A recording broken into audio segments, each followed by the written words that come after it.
Okay, test. 1 through test. Hope I'm coming through nice and clear and my gear isn't trying to rug me again. Just chill for a second, wait for some more people to turn up. Hopefully someone turns up. I know it's the weekend and there's other spaces going on.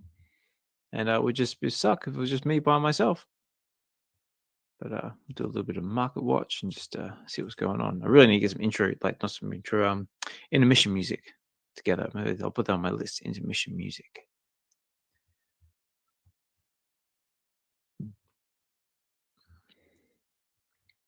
Let's have a look, see what's going on in the world. Just going over my talking points here. Got a lot to talk about. Or a few things to talk about at the very least. All right, so we'll just chill for about, I give it about a good 10 minutes. Nobody turns up in 10 minutes, then we'll just cancel the space and try again next week. So it's all good.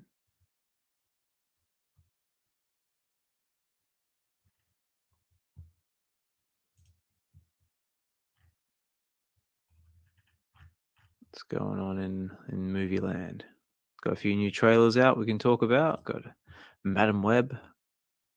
Got the What If second season of Marvel What If. That could be pretty cool.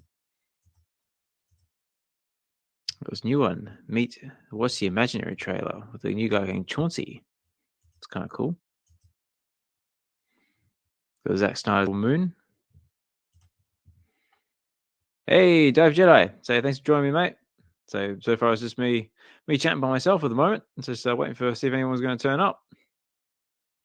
Hope you're doing well, mate. Having a good weekend. Happy Sunday to you. And yeah, just basically just going through me notes and just seeing what's going on in X-Land. Got a few things to talk about here.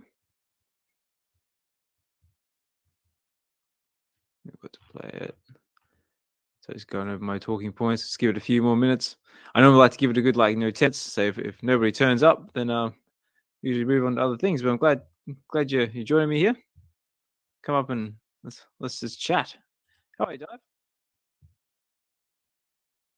What's happening? It's relaxing.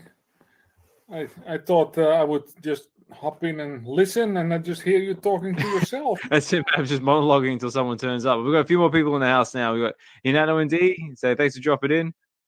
It was exactly the same as last week because I know. I really need to come up with some intermission music or something like that. Just something I can play just until someone turns up.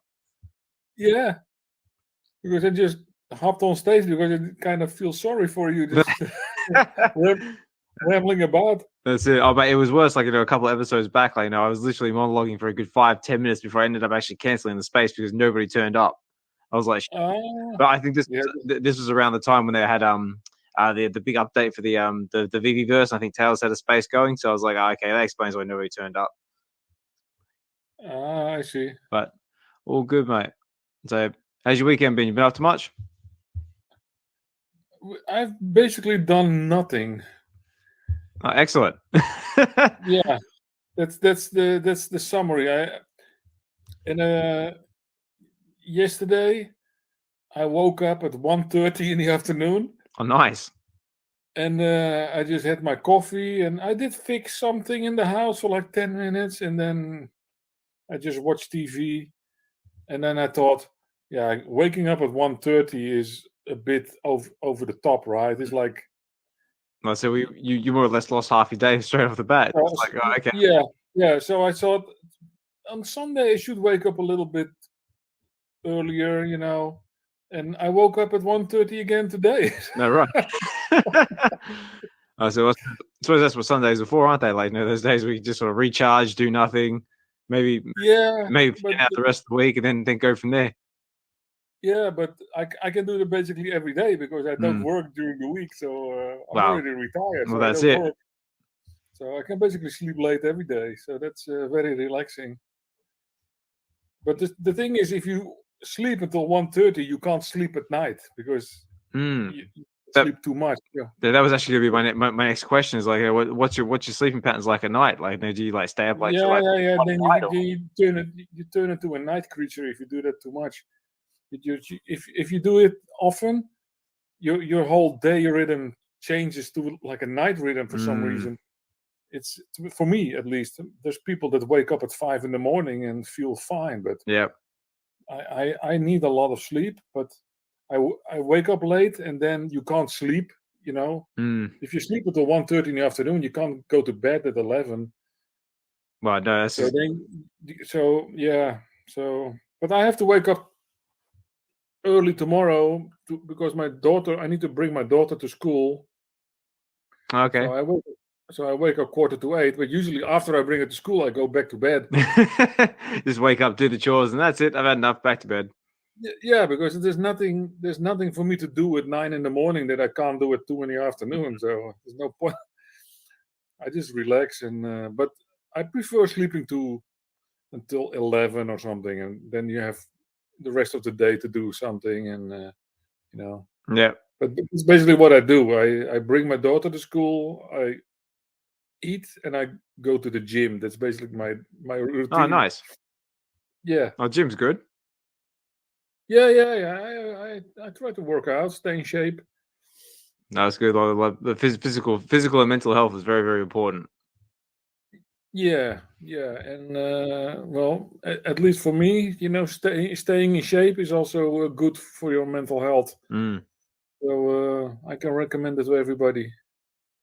Yeah, same. So I totally get behind that as well. I mean, like me personally, I've got I just do like home workouts myself because I'm just too lazy to get myself to a gym, because I tried that in the past. Try to get yourself a gym membership, you get motivated, you go once or twice, and then that's it. You never go again. Whereas I'm here, like, at home, like normally it's after the kids have gone to bed now. It used to be like 4:30, 5 o'clock in the morning, like before everyone got up. But because my kids have been a right pain in the ass to getting up in the morning now, I've had to shuffle everything to whenever everyone goes to bed. So usually as soon as the kids go down, it's usually like straight to a little 45 minute circuit workout, followed by about 10, 20 minutes worth of abs, and then basically do that. Try and do that 4 to 5 times a week, and that's me. Yeah. I used to work out 6 days a week. Oh yeah. When I was younger, but I went to the gym for like 35 years. Oh, nice.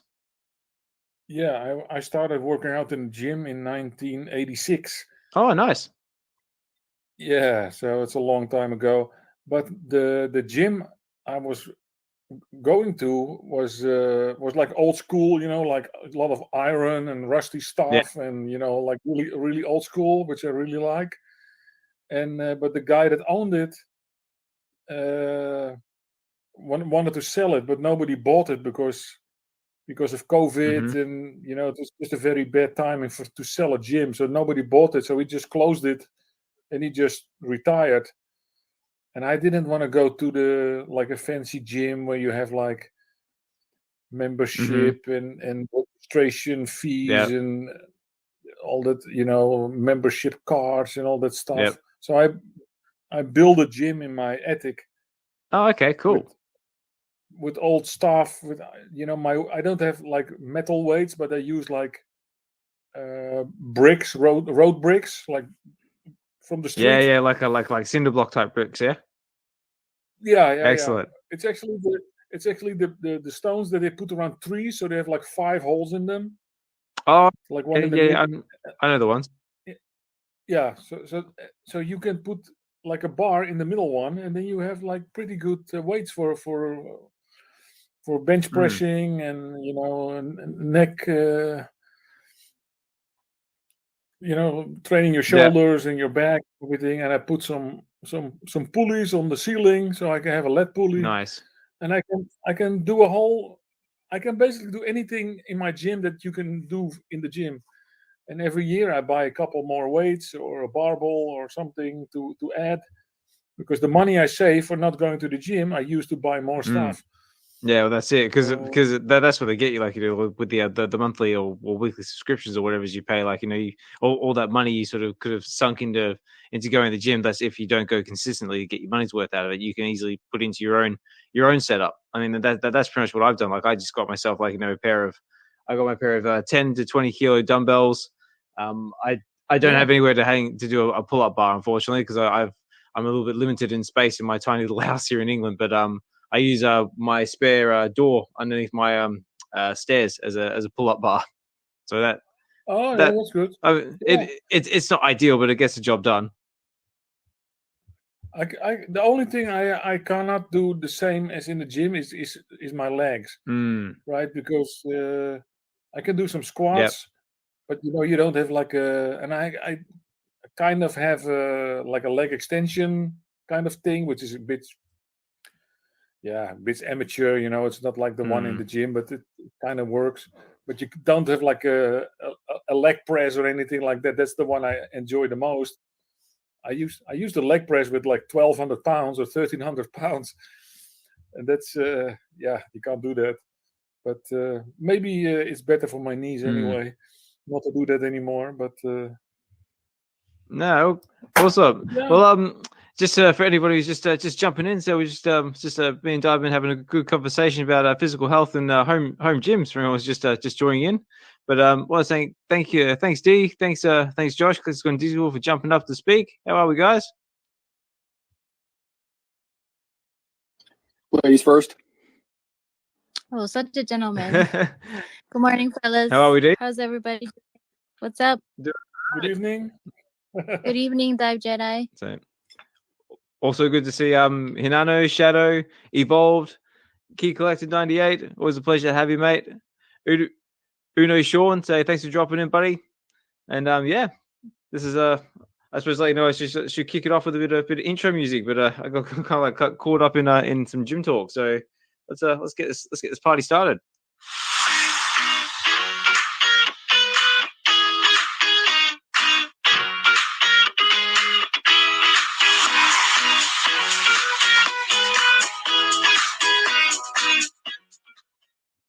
All right. Yeah, everybody. Osman Collect 63 here, and this is VeVe Weekends. We're up to episode 13. It's brought to you by the VeVe Collective.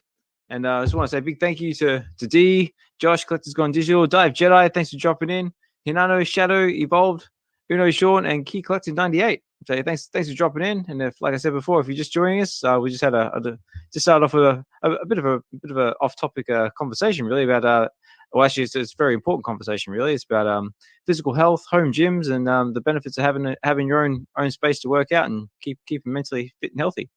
So, what about you, Dee? What about you, Josh? So, you guys got a home gym, workout. What's your keep fit strategy? Go ahead, Josh.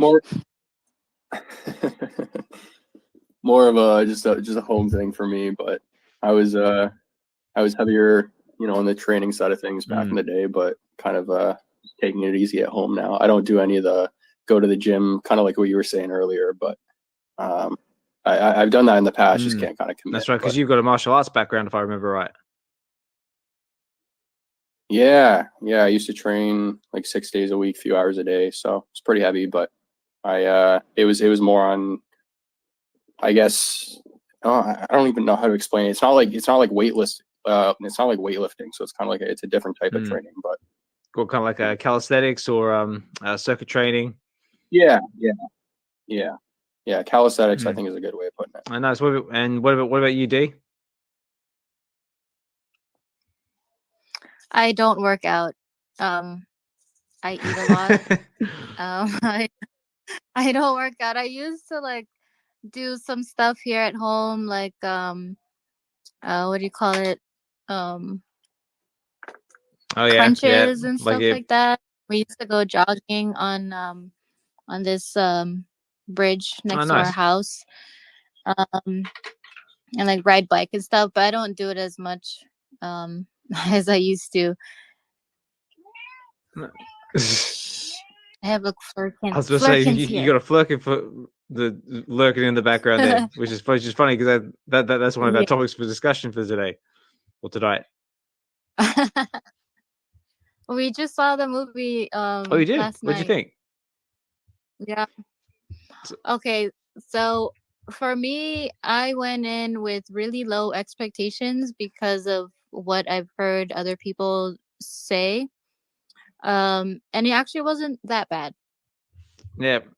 So if you go to a movie with low expectations, you will be excellent. amazed. Yeah, because right now in the box offices or the reviews is getting absolutely decimated. I mean, like they're saying it's like the worst performing Marvel movie like since I think it was Incredible Hulk. I think it's like there was another one that came close to. I think it might have been Thor, Dark World, maybe. I'm not sure, but yeah, what? Oh, is it? Yeah, it's a new Marvel movie. Have you seen it? No, but I keep hearing about what you're talking about. Did something like 40 million or something. Apparently, it's done really, really bad box office wise. But from what I've been hearing, like the movie itself is not as bad as what people like sort of bash it to be. To be fair, though, aren't like more modern Marvel movies kind of leaning towards kind of that side of things? Because the last Ant-Man movie underperformed a lot as well. I forget the name of it, but yeah, it's Quantumania. I know. Oh, Quantumania. Yeah, there's quite a bit of backlash with that movie as well. Yeah, I don't know what it is. Like, do you think it's just like the writing has gotten bad, or maybe like because I noticed with the special effects as well in Ant-Man, they seemed like a little subpar, especially with MODOK. Apparently got bashed really badly for his animation work. But I think one article I was reading is because I think they switched animation studios or something like that, and that's why it was like a little subpar. But Marvel switched animation something studios. like that. I mean, like whether that's true or not. So if anyone knows any different, please correct me. But yeah, they were using some studio and then or it's a studio they normally used, and they either got too expensive or had a spat with Marvel, and then they changed to someone else. I don't know. That's one reason I heard that might possibly be happening. It could be the writer's strike as well. That's also messed things up a bit. I don't know. I would have totally thought they had like in-house people. But I think it's more towards the writing side, because I think if anything, special effects are getting better nowadays, right? In fact, actually, I don't even think like Quantumania was that bad in terms of like special effects. I watched the movie and I was actually paying attention to that because I went into the movie hearing that, and I didn't find it that bad. So, but yeah, no, I'd probably agree on the writing side. Writing is getting a little poor, but I would also agree, or not agree. I'd probably put Star Wars in the same bracket with that. Oh, okay. Yeah, I was supposed to say that's cool. But just my opinion. I think like recent series. I'm not going to spoil like Ahsoka or anything like that because you're watching it. I think that series is amazing. Yeah, I second that. But like recent series, yeah, but recent series like Kenobi, I wasn't the biggest fan of at all. Trying to think of another one. Endor was okay. There's a difference as Endor. Like a lot of people like gave it like a bit of a rough ride, but just like it's just a different flavor of Star Wars. It's like more like like espionage and being sneaky and like spycraft and that sort of stuff. Whereas we're more used to like starfighters and like lightsabers and stuff like that. Yeah. I don't know about you guys, but I kind of feel like Star Wars has kind of had like a different feel for a little while now. But yeah, just on the subject of writers, say Double Quill, thanks for joining us. Just in case no one knows, but everyone probably already does. Double Quill has just released a new blog. It is Adventures in VeVe number 35. It is called At the Table. It is the Thanksgiving special, and it's more or less directed at a family, and ones we call family, ones we like, ones we don't like. The ones we don't like sitting at the table with. Really, really good read, and I highly encourage everyone to check it out. And also, I just want to say thanks for the shout out as well. At the very end there, I noticed that. And also, check it out. Fantastic read. I'll leave it at that. I don't want to spoil anything.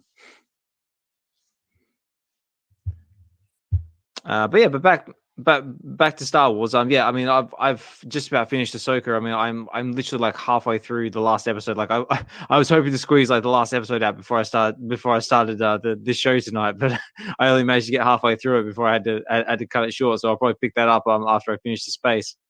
But Ahsoka is definitely up there with like my top three Marvel my top three Star Wars shows now.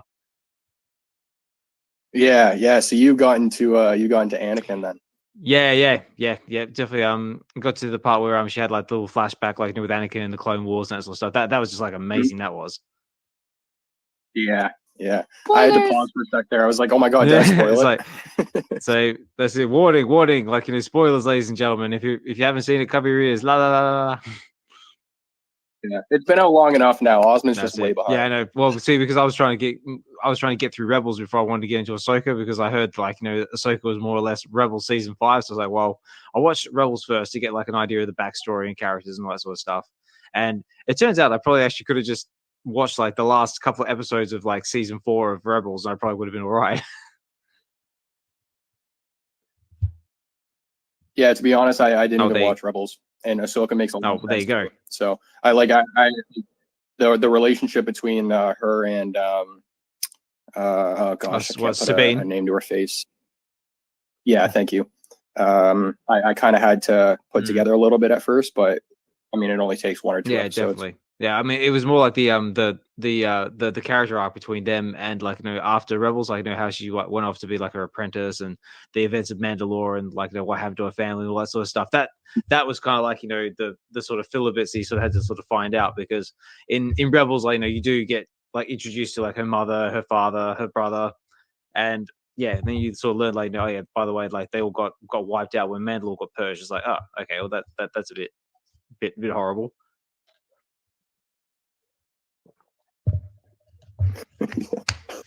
I didn't actually even know part of that, but yeah. But just like I said, I've just about finished that, so I'm hoping to get into the new Godzilla TV show once I finish Ahsoka, like Mothra, the what's it, League of Monsters, I think it is, and Invincible season 2 is the other one I got to pick up as well, for anyone who's familiar with that one. No, I'm not. You know what show I actually just started rewatching? It's an older series. It has nothing to do with Marvel. I don't know if you've heard of it, but it's called Falling Skies. I do know Falling Skies. I haven't seen it, but I know of it. Yeah. Oh man, I remember watching that. I want to say it came out back in like 08, 09, somewhere around there. I can find out right now. I might be way off, but it came out in 2011. Okay, not too far off. It's a fantastic series. So if anybody hasn't watched that, I definitely recommend it. Yeah, that's right. Because it had because I remember it had the bloke who was from ER at the time. Was it Noah Weil? I think that was his name. Mm-hmm. That's right. Mm-hmm. And it was more like another invasion of Earth type story, wasn't it? With aliens and stuff like that. Yeah, but it's a little bit interesting in the sense that it kind of already starts with the invasion. So there's no leading up to the invasion. It's kind of starts right off in season 1 with them already kind of living the life that they have to under occupation or whatever. So yeah, it's really interesting. That was a great show. Wait, are you seeing it? Oh, you've seen it? Yeah. Yeah. Mm-hmm. That was a great show. No. Yeah, there's 5 or 6 seasons of it. So yeah, I believe it might actually even say here. Not sure. Series. It doesn't say, but yeah. Episode guide 52. Yeah.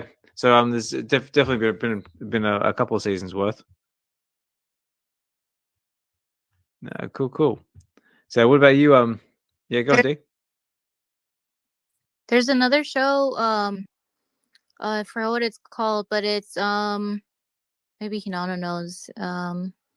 It's where there's it's I think the end of the world or coming to the end of the world, where there's a bunch of people from different backgrounds and different countries that are on the plane, or they need to be on this plane.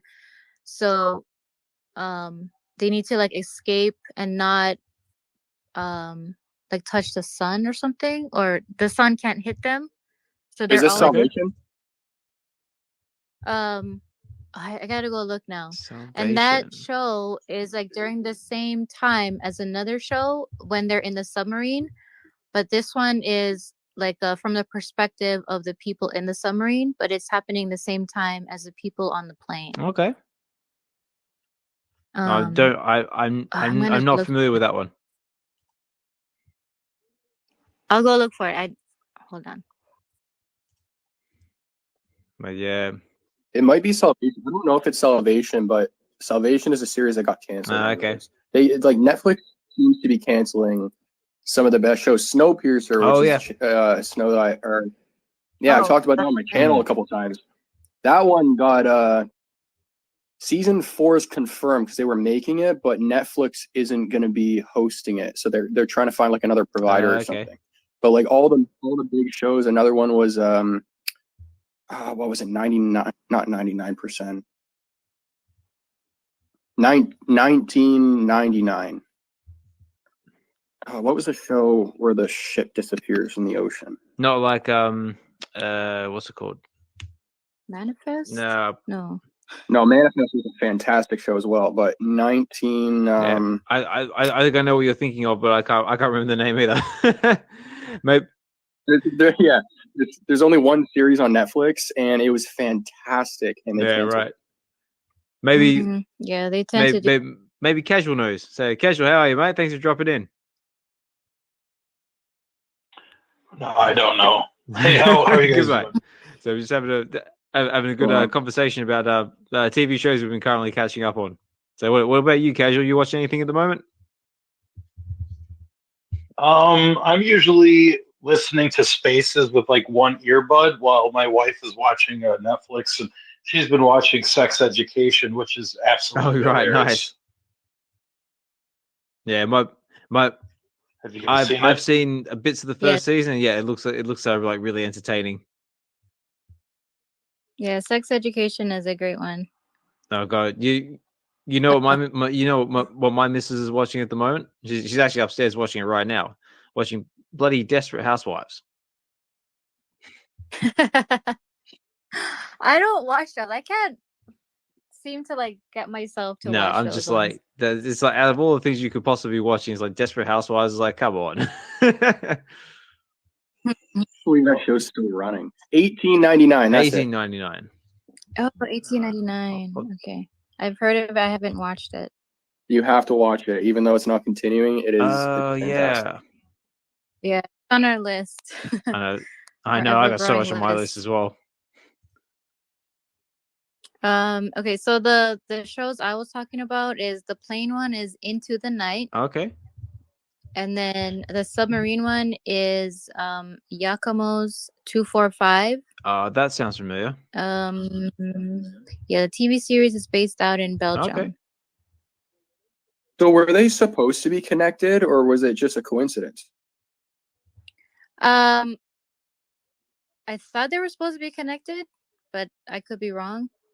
But it when we saw the plane one and then we saw the submarine one, we're like, oh, they are connected. I got confirmation they're connected.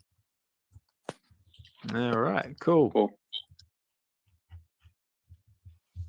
Yeah, right. Well, there you go. For anybody who's just jumping in, so we're having just a nice chill conversation here about TV shows we're currently watching. So, like I always say, if anybody wants to come up to the stage at any time, please feel free to do so. If you want to come and tell us about what you're watching at the moment, maybe something we haven't considered, you might think is like the best thing like ever. Like, well, please come and let us know. I said we got Fro in the house. Fro, so thanks for dropping in, mate. Glad to taking a break out of the metaverse to come and chill with us. So, then saying that you're probably still in the metaverse listening to us. Now, I finally got this right. I'll hopefully get this right. On my way. So thanks for dropping in, buddy. We've got Richard Primus as well. Thanks for dropping in. Nos, always a pleasure to have you, mate. And so just thank you for taking the time out of your busy days or nights or evenings where you might be to come and chill. So just appreciate it. So how about we kick it off with a bit of VeVe discussion. So who went for the went for the Banshee drop today?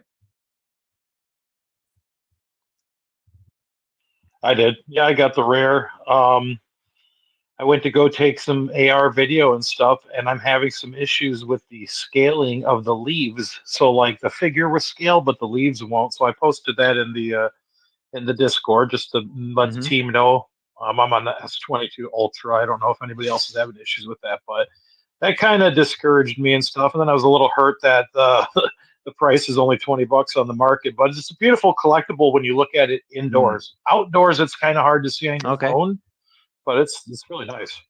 Yeah, I'm just having a little look now and just see. I'm assuming it's probably not sold out in the store at the moment.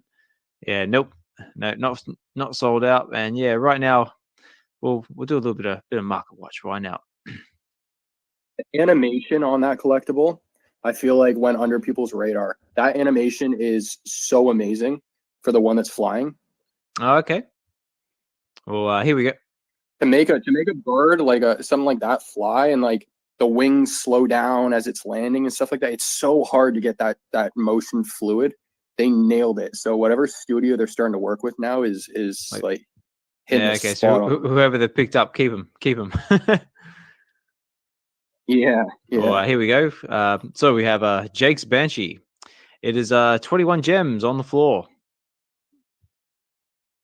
And we have Natiri's Banshee, which is our ultra rare, is going for 24 gems on the floor at the moment.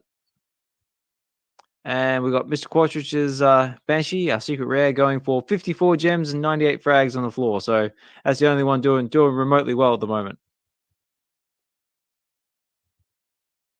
But yeah, they are really, really nice looking collectibles. But yeah, not for me. Like I said before, like on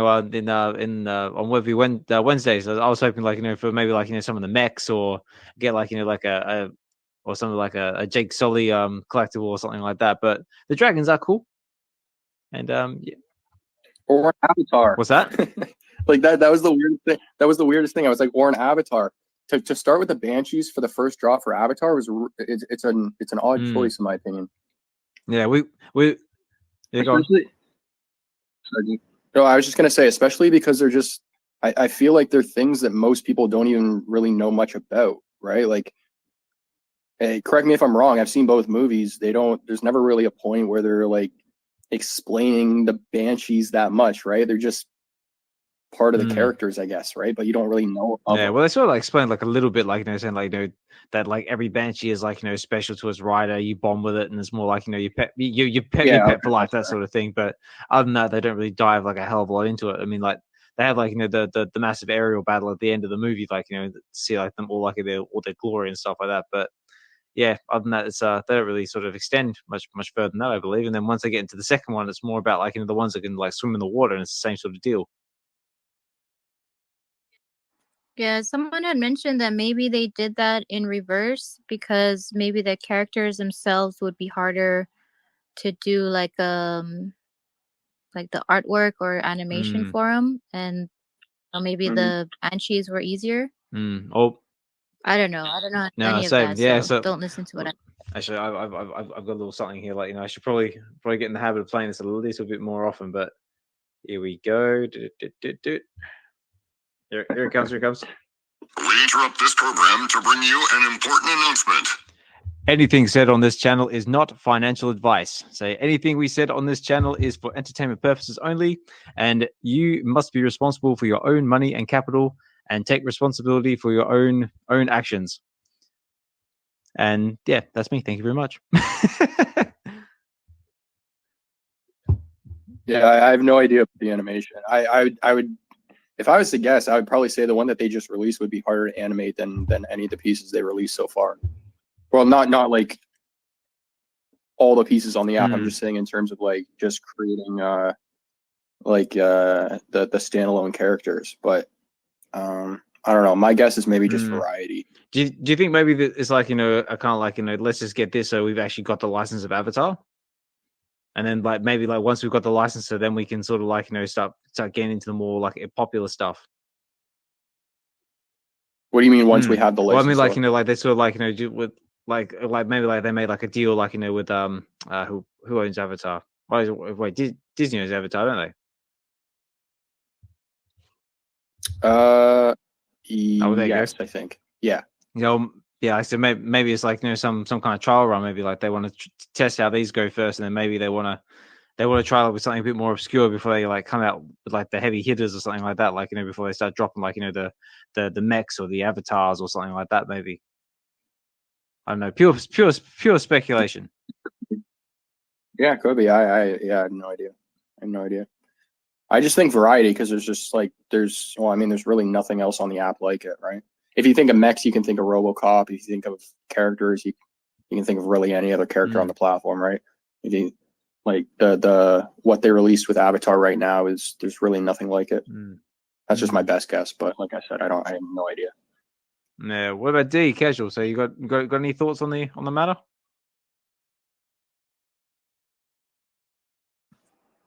I do not. No, sir, I don't. No. There'll probably be some sort of airdrop or something. I mean, it's also kind of building up hype. You release these, it gets inside of a Google search engine, and then by the time they it starts luring in the fans slowly. That's it. Yeah, start getting the eyeballs on the app, which is always a win. But speaking of just on the subject of like airdrops or crafting, I should say, how do we feel about the upcoming Flerkittens with the kitties? I mean, they're cute. I haven't seen the movie. I love cats. I definitely want to pick up some on the market for sure. But in terms of crafting, I'm not going to chase it. No, same. Same here. I'm not gonna chase it, but they are cute. What's interesting about those is that they say they're plush, but I feel like plush only really matters when you can feel them. That's true. That's true. I know plush is like a massive market, but and immediately when I saw them, I thought of plush. But like I said, that's only really like half the pie. The other half being able to feel the material, and you can't really do that yet, I guess, right? Until there's like gloves with haptic feedback, and which I mean there are. It's just you're spending, like a stupid amount of money on it. Money with a couple of zeros on the end of it. So. But it says here they're all interactive. Does anyone actually know how what the interaction is? Because I haven't actually seen any video on these yet. They like break out the flower or whatever. It's kind of like the think similar to the Ant-Man series in the Marvel Mighties. So how the helmet just pops on and off. Okay. It looks like they just bounce out of the flower, or you just click on them. But but it looks like it's because basically this what it says here. You basically get all the Flerkittens, which are all 13 gems each, or various varieties. And once you get all them, then you can craft Goose, which is our secret rare, first public, secret rare. But so you have to collect all 6 Flerkittens by so they've actually got a time limit on it. You have to collect all 6 Flerkittens by the 2nd of December to be able to craft Goose the Flerkitten. So if this is something you're chasing, you've got up until the 2nd of December to do it. But I know it's gonna. I mean, it turns into quite a costly craft, really, isn't it? Because it's saying it's not going to charge you any additional things to actually craft Goose, but you still got to pay 13 gems for the Flerkittens, which chances are you probably get them a lot cheaper in the aftermarket, because I don't see these I'm basically seeing all of these basically going below retail. Maybe some of the secret rares might do all right, but because what's ultra? Yeah, well, I'm sorry, they're all ultra rares. So ultra rares are 850 editions.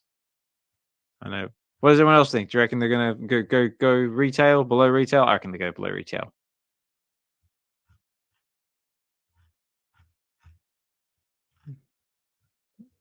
Probably. Yeah, probably below retail. But I can pump them for you. Now just imagine, your VeVeverse home, and you got a couch, and you can have those little Flerkittens thrown on it like little pillows. Yeah. You got to have some squishy shit. Everything is going to be so firm. And then with the with increased graphics quality, I mean, I'm sure the texture of them looks a lot better. If you look at some of the Labbits, there's some of them that are texturized too. I'm sure they look a lot better in the VeVeverse. Yeah, definitely. I mean, you can sort of see the sort of the sort of plushy sort of texture on the actual cats themselves. We can see the lines up and down the center of the face, and they do look very sort of like a what's the word? Like felt, sort of material looking ish.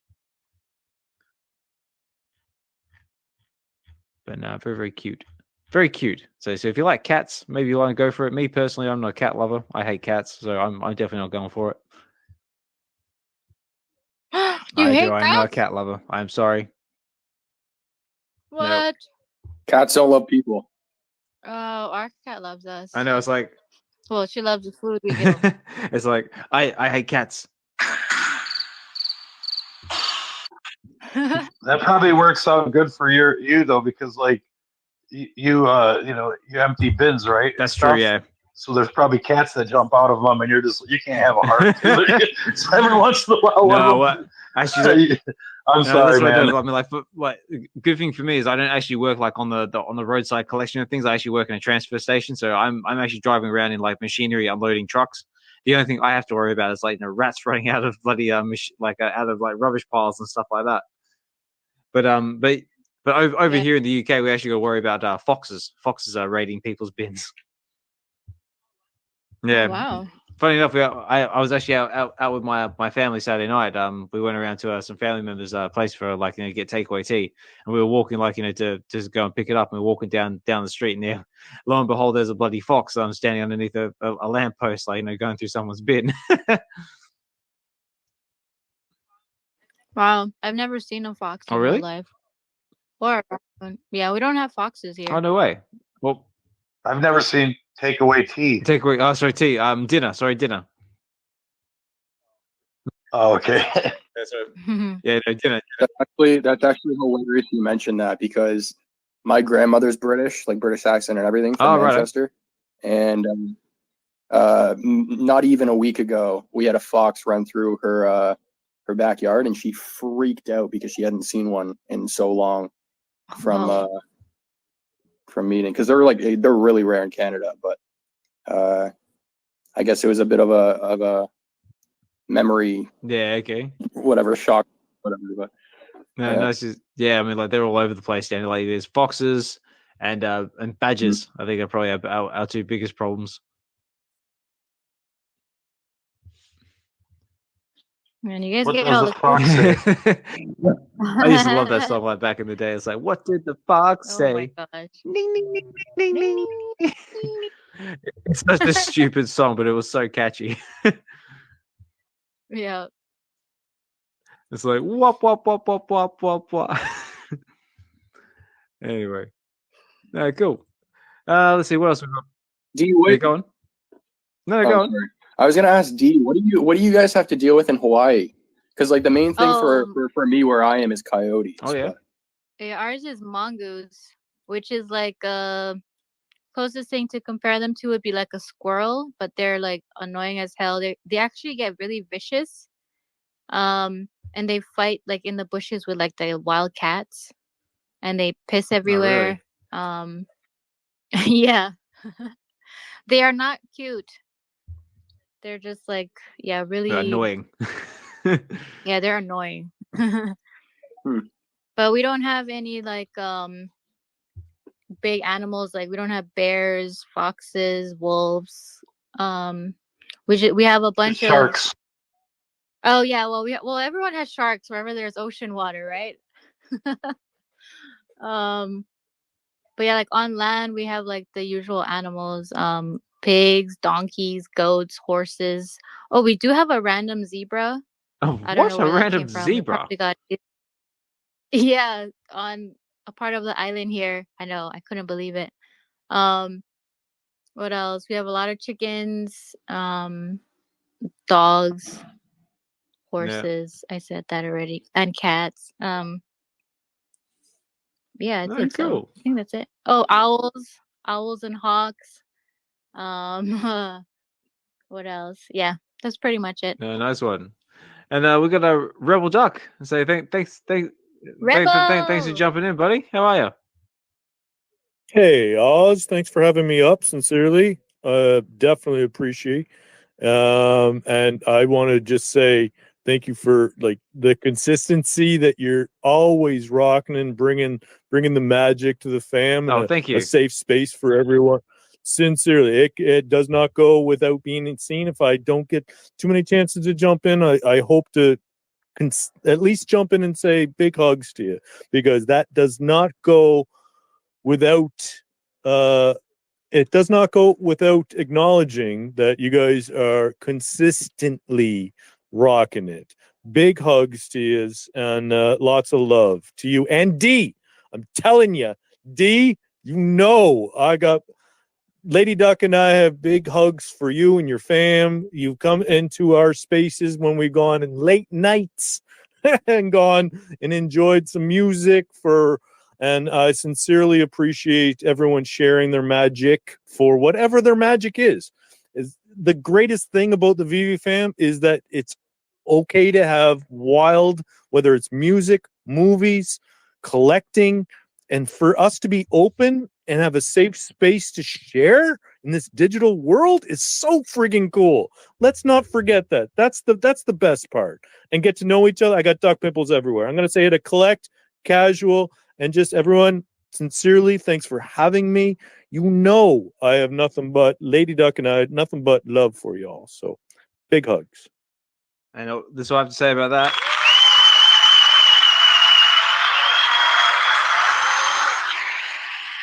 Thank you, Rebel. Thank you. And I love your PFP. Thank you. Yo, that's Jay East's magic. Do not doubt. That ain't me. That is Jay East's magic. So, and that's the beauty of the fam is that, you know, we sometimes just can't help giving to others and giving. And in this weird, wild world we're in, if we get a chance to give and share our art in a safe space where someone can, you know, appreciate that, or just appreciate the art of facilitating a space, Osman, do not doubt that does not go unseen. Facilitating a safe space is an art in itself. So big shout out to you. Keep rocking it. And D, everyone who does live spaces is an art. We keep getting better. 2 steps forward, 1 step back, 2 steps forward, 1 step back. We keep progressing. So big love to you all. Yo, collect. I'll hush up. Sorry. Yeah, go for Josh. You got a question? No, I was just gonna say on that. No, amazing words, by the way. Osman, on behalf of, well, I don't want to say on behalf of, but OMWTFYB, I was in a space with him maybe a week and a half ago, and he, you weren't in the space, but he had some really nice words to say about you. Oh wow! And he gave the VeVe a really nice shout out. He said it was one of his favorite spaces, and that it's just a space where it's just there's no drama or anything like that. So I thought I'd just kind of add that in. Oh wow! Well, thank you very much, and please relay this to OMWTFYB, anyone who speaks to him, or even if he drops into space. Wow! Thank you very much. I mean, like I said all the time. I really enjoy hosting these spaces. And that's basically what the VeVe Collective was all about. It's basically just creating a space where we can basically just geek out and just collect and connect with like-minded individuals. And yeah, it's really you guys are what make these spaces what they are. And I mean, it not only do I like I enjoy hosting them, it's just it gives even more pleasure when everyone keeps coming back.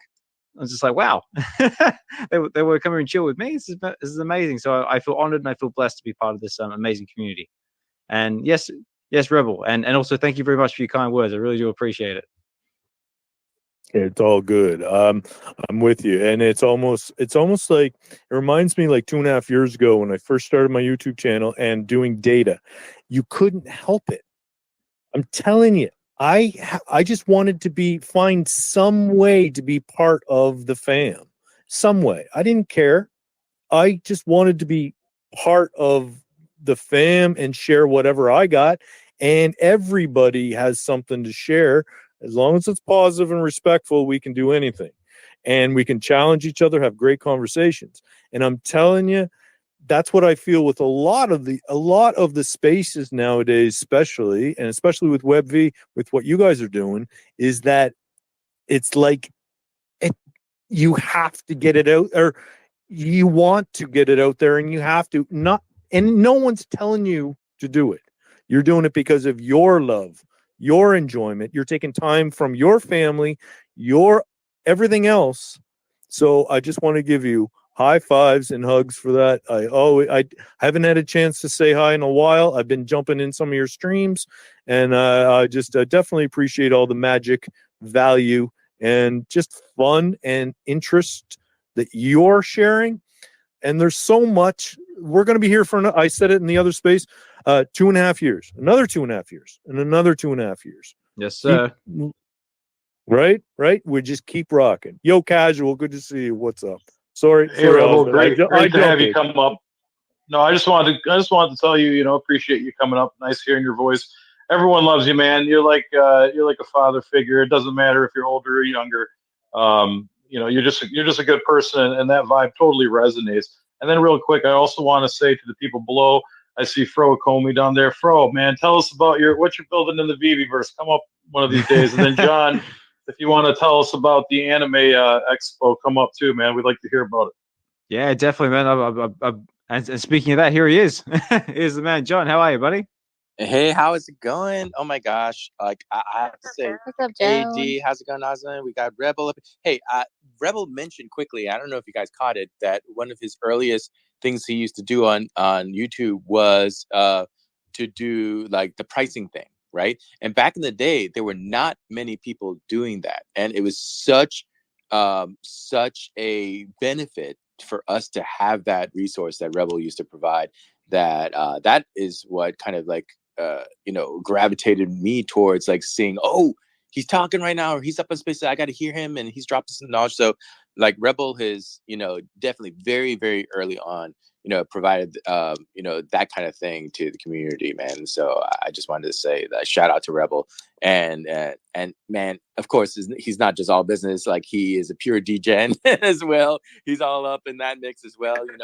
He loves giving the shout outs to every single person. Like either whether it doesn't matter if they're on stage or they're down the list there, he'll just shout out everybody, give them their flowers, because that's the kind of guy Rebel is. And so I just wanted to say, and if you haven't seen his physical collection, oh my goodness, when he pulls out those binders of cards and all those things, I'm like, oh my God. So someday, like I hope that you guys have Rebel on a YouTube interview, and you allow Rebel to display his wares, and for all you guys to go, oh my God, look at it. Like I remember the one that strikes me is like, Rebel, didn't you have like an old bunch of like Star Wars cards, like from the freaking 70s or something like that, and it was just, yes, sir. Oh my gosh, really? When I saw that, I was like, what? So I'm like, this guy's the real deal, guys. If we absolutely should have him on.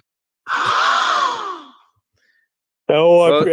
gotta jump back in and say thank you, Jahn, number one, for the shout out. And John's always been here forever and shouting everybody out and being positive influence in the community, especially with his family, his collecting magic, and sharing always his magic. I learned so much from all he is. Do not doubt I'm always a student. So, but when it comes to collecting, I definitely, and just between, I'm telling you, Jahn, the other night when Magic was up there with David Yu. Jahn, are you there? Do you hear me?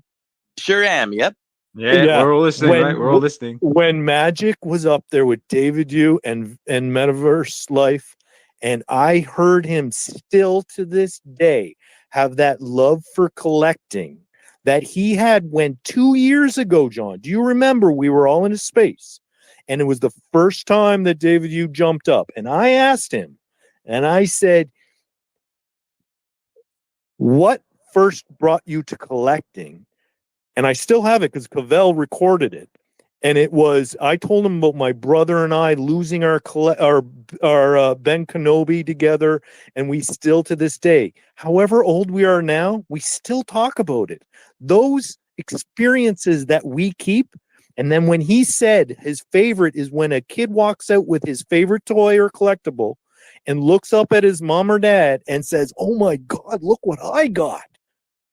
I knew still to this day, after 2.5 years or 2 years when he came up with us, when True was having her space, he's still there. And that means a lot to me. You know that. Seeing real people appreciate the realness of enjoying whatever you're enjoying in life and sharing that. So I appreciate you, Jahn. And Jahn, always being a positive person in the community, and I'll always have your back. And Lady Duck and I look forward to giving you and your fam a big hug someday. Sincerely.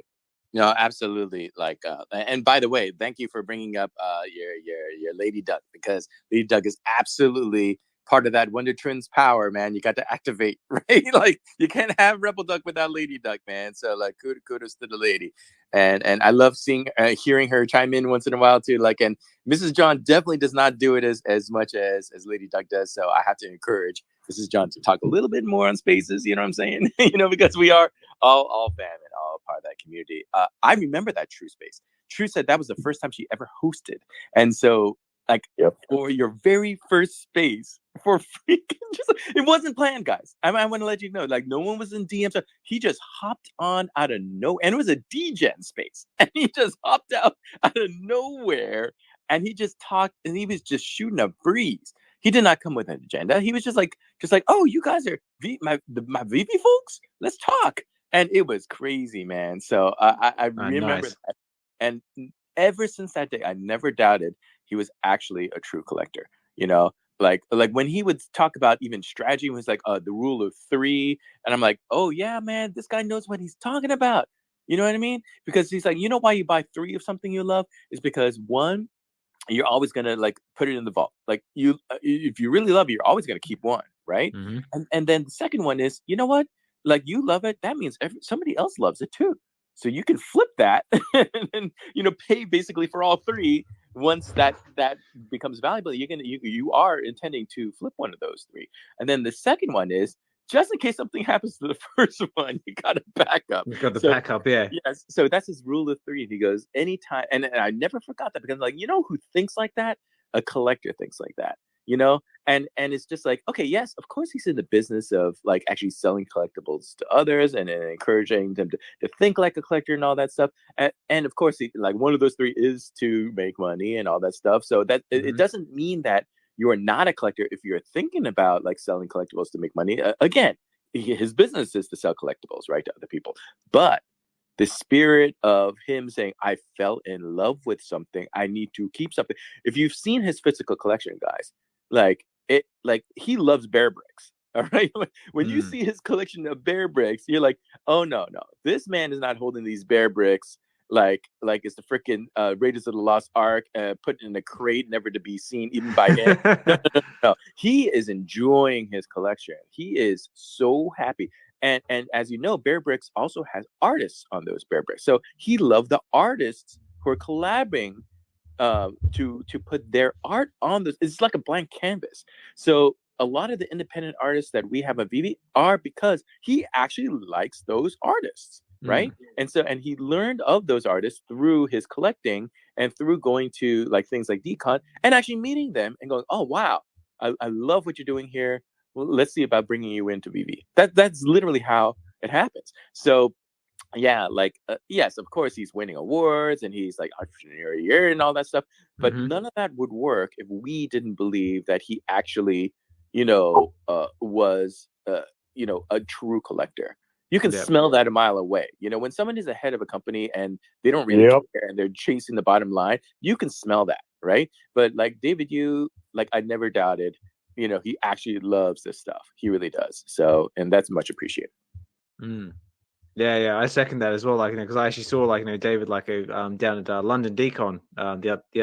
Was it last year before? I can't remember. But he was basically he was like pretty much like you can see him like going through like the different stalls and looking at everyone's art, and he's just like a little kid in the candy store. He's just like, oh my god, this is so awesome. I have to have this. I have to have that. And just the way he was like interacting with like the crowds and like just getting down with everybody and actually taking the time to take photos and answer questions and do this and do that. And you just think to yourself, what CEO of a company takes the time to actually do that? It's like I definitely can't think of many off the top of my head. So that's one of the things that like really gives me like a lot of confidence, in the future of VeVe where the company is going.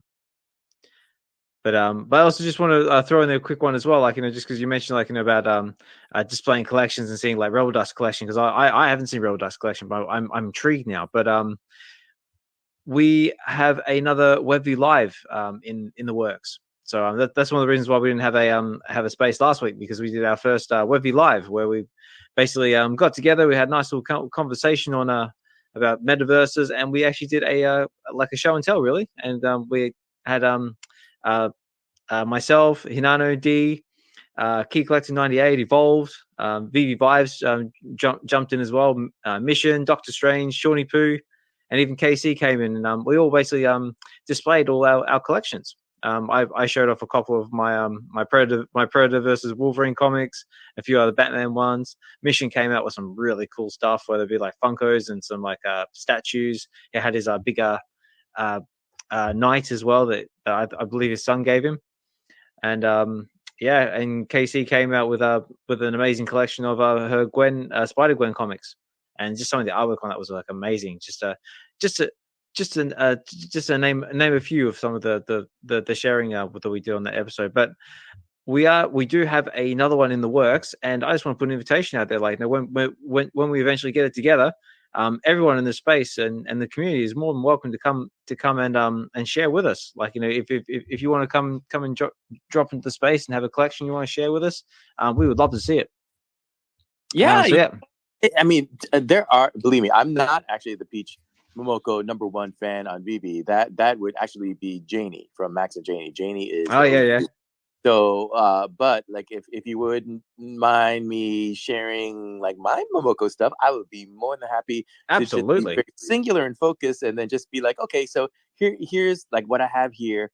Boom, boom, boom, boom. Let me tell you a little bit of story behind it. And actually, one of my slabs, which is the Miles Morales Moon Girl 9.8 CGC, came from Key Collector, because he lost a sports bet against me, and so when we met at New York Comic Con, he actually had to give this slab to me as a little penalty.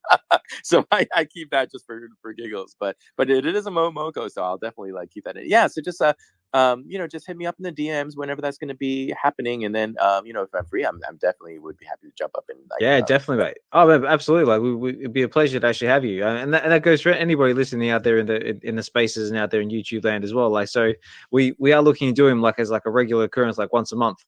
Like I said, it's a little bit tricky at the moment, like being like coming into the holidays and all that. But once we get past the holidays, we're basically aiming to try and keep it consistently like once a month where we can basically do it. And it'll more or less be us just like having like roundtable discussions, show and tells like of our collections, do a couple of giveaways and a few other odds and sods. But so stay tuned for that, ladies and gentlemen, because there will be more VeVe lives coming in the future. And everyone's invited to come and join us, and that'll be on YouTube. So stay tuned. Osman, one of the things I actually like, and that is on YouTube, but one of the things I like about the Twitter Spaces, when you guys come here, is it really does feel like Rebel Duck said, it feels very kind of like welcoming, very chill. You know what I mean? And we usually talk about collecting, you know what I mean? Which is kind of unusual for these spaces these days, but really it's very collecting focused. And so, so I do appreciate that. Actually, was I in the very first one you guys threw here on Twitter? I was actually going to say that, because you actually were one of the first guest speakers that we had on the very first episode of VeVe Wednesdays. Oh, man, goodness. Like I didn't even, that didn't even like, but how did I even end up in that space? I don't know. I have no idea. Like, mate, that was the first space that we ever hosted. Like, and between you and me and everyone else here, I was nervous as hell. I had no idea what I was doing. Like, it basically just came out of the idea, like, because when we originally like started getting the VeVe collective together, we started off doing like like roundtable discussions on YouTube, and we thought this is cool, but we want a way to sort of like connect more with the community, and we want the community to have more of an opportunity to connect and collect with us. And then that's where the idea of the Twitter Spaces came from. So that was actually our first go at actually hosting Twitter Space. Like, I had no idea what I was doing, had no expectations whatsoever. Just thought, bugger it, we'll give it a go and see who actually turns up. And I believe you're one of the first guest speakers we had, and without going back and checking the actual video, I believe we had a good discussion about Peach Momoko, and I think we had a good discussion about the upcoming Ninja Turtles movie. Oh, that's right. Actually, since then, I went to New York Comic Con and I met Kevin Eastman, who invented the Ninja Turtle. Yeah. One of my things. So that was the first time I ever met the man. So it's so funny, because you would think if there was ever going to be a year where you would be Turtles centric, it would be 2023, because like you said, the movie came out, and The Last Ronin, if you haven't seen that series, it is like, it really is a renaissance from the comic perspective for bringing Teenage Mutant Ninja Turtles kind of back into the forefront of like one of the top tier titles out there. The Last Ronin is truly amazing. So do yourselves a favor, guys. If you have not caught it, it was one of the last original pieces of work between Laird and Eastman. It got shelved many, many decades ago. And then IDW just hit Eastman up for an idea. And Eastman had this concept. And he goes, it didn't fit for its times, but now it was the right time. And The Last Ronin, it is truly much more of a grittier, like nihilistic thing that wouldn't have worked back in the day. But in the current like ethos, it was the exact right time to tell that story. And so that story blew up. Everybody loves The Last Ronin. So, and yeah, Peach Momoko has made some great covers for that as well. But no, the story itself is truly amazing. So do yourself a favor, catch The Last Ronin if you haven't had it. I believe the whole thing is on hardcover right now. So you can just like get the whole compendium, boom, in one blow. So that's a benefit for you as well if you want to go the graphic novel route. In fact, graphic novels are amazing, guys. If you haven't picked those up, just set aside comic book collecting for a second and just go, okay, are there any stories lurking behind those comic books I would just like to read as a story? And there absolutely are. In fact, my old copy got so badly ripped up and it's not even readable. I had to pick up a new copy of Frank Miller's Dark Knight Returns.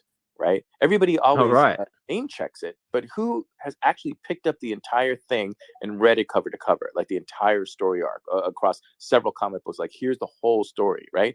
That graphic novel is absolutely worth picking up. I got my fresh copy in last week. I'm looking forward to rereading it again end to end and just like enjoying like everything that Frank Miller is trying to get across in those kind of late mid 80s kind of like Reaganomics that was happening at the time, and like a post-punk like self of loss that was happening at the time. It's just like really, really amazing storytelling, and of course beautifully portrayed and actually grittily portrayed by Frank Miller's art. So yeah, man, I like probably Rebel and Duck both. He and I can like recommend 30 billion graphic novels for you guys to read, but like those are the two that off the top of my head in terms of modern and classic that are worth picking up and reading the story for. Yo, John, Frank Miller, big fan. Lady Duck and I we got a graphic novel right in front of us. Frank Miller, Sin City, of course, and it got three or four of them. But here's also an interesting one is the Amazon. It showed me, I believe it is Frank Miller's got another one. I believe Daredevil. Correct me if I'm wrong. He's got the whole. Oh yeah. Go ahead. With Bullseye. And that's the early years, right? Or no, early 2024. I think it's going to come out. Am I wrong? Oh, you absolutely have to pick up anything related to Frank Miller and Daredevil, guys. That's where he's nice. Teeth back in the day. Bullseye, Elektra, Daredevil. I don't think you've ever seen. Like, the reason why Elektra is so huge now is because of that Frank Miller run. I like 100% is the reason why. And after he cut his teeth there, and to me, that's why he ended up being a superstar. It's because of that run on early run of Daredevil. And then you know, of course, everyone knows him for the Dark Knight now, but the people who know him know that he wouldn't have got there in terms of he wouldn't have even been able to be allowed to do something that crazy if he did not get so celebrated for his earlier run with Marvel with that Daredevil run. So absolutely pick that up if you guys can. One of the most, and I mean, I'll just tell you because it's just so amazing. I'm going to spoil it for you guys. One of the most iconic images ever is when Bullseye takes Elektra's own sigh and shoves it up her gut and through her spine. Stabs in her gut. And that image is, and it's interior art too. It's not like cover art. It's not like the modern version of, like, let me tell you how amazing this. No. It's in the storytelling, and you come across this page and you see this image and you're like, oh my God, I cannot believe Frank Miller just did this. And that was so shocking at the time, and it was just so starkly portrayed. Like, I'm talking about something that happened like 35 years ago, 40 years ago. It's still a compelling image now, and it has homages over the years have been done 30 billion times because that is such a standout panel of comic art. and to be an artist and be able to like portray that, and you as a kid just reading Daredevil and not expecting that and never have seen something like that, and oh my god, it was crazy. And so people freaked out when that came out, and to this day, like, look, I'm talking about it in 2023. That's how much impact we're talking about. So I absolutely agree with Rebel Duck. The Daredevil run that Frank Miller did, guys, please catch it. Yeah, well, hopefully I'm hoping for Santa on that one. Sorry, jump in. No, I was about to say, like, hopefully we can get that a Frank Miller run on VeVe maybe at one point. Try and add to the Daredevil collection we got going on there. I would love that. It'd be amazing. And of course, some more Peach Momoko covers as well, because I think we've still only got the one cover on there at the moment, haven't we? Well, unless you have $30 bajillion and you got the artist proof of Ghost Spider #2, which was that's true. Yep, that's right. I forgot about that one. But I mean, only one person has that, so it's amazing. Have you tried to get that in real life? It costs thousands of dollars to try to get that in real life now. It's like you cannot find that anywhere for under $3,000 to $4,000. And the reason is anybody who has it falls in 3 categories. One, which is they're not selling it, so it's not on the market. Number 2 is that if they have a graded copy, they know what it's worth, and so they're charging you that $3,000 to $4,000, right? And the third is they have a raw, and they're just scared to death because they know, like, they're just wondering what to do. Because like they're like, okay, do I grade this or do I hold out and try to meet her at a con? But every time I stare at it, it might be degrading, and like, you know, I mean, the $4,000 comic and it's not encapsulated. I'm very nervous. My sweat might be the paper. So there are 3 like, and that's not a problem that NFT collectors have, right? Exactly. So funny. Yo, John, I got to jump in also on the Daredevil part and the physical, because Lady Duck used to work at a used bookstore when we were first dating. We're coming up on 15 years and 2 days, which is pretty awesome. Not one day without each other in 15 years, which is pretty fun and awesome. And I tell you, I brought out a book right now that it's Daredevil Visionaries, and it's Kevin Smith with Joe Quesada and Jimmy Palmiotti. Introduction by Ben Affleck, and inside it's got a CD-ROM. And the CD-ROM, you could put it in and just get some more information. Like back in the day, that's how we would share more information. Is you'd have the hardcover or the hard something, and then you'd end up having inside like a CD-ROM, so you could get the extra stuff, which is pretty cool. But yeah, I'm a big. Are you a fan of the Kevin Smith Daredevil bunch? Oh, you know, Rebel, Kevin Smith, as physical comic collectors know, is one of the biggest comic nerds out there. He's almost like you know how everybody's talking about Iman Bellini right now and saying, oh, that is a comic book nerd who actually made it in Hollywood, and they're celebrating that. In our era, it was Kevin Smith, because Kevin Smith was like the nerd of nerds, and no one would give him a shot. So he had to make his own movie, which was Clerks, right? It was Clerks, that's right. And one of the most epic scenes in Clerks, and there was some ridiculous plot lines in Clerks, right? Of course we know. But like, to nerds, the most epic thing was those guys just shooting a breeze, talking about stuff we would talk about. When they were talking about what was the best Star Wars movie, and they were making a very strong argument for Empire Strikes Back, I'm like, yes! This guy, you know what I mean? You don't have to get Hollywood writers. You just got to get Kevin Smith in there to nerd out. Because like, you can tell Kevin Smith got it. Right. And so he got cred like no tomorrow for decades. He can continue for the rest of his life, and he will have a nerd pass, believe me. And so, yeah, like, it's a dream to be able to be in creative direction of a comic book of Daredevil stature.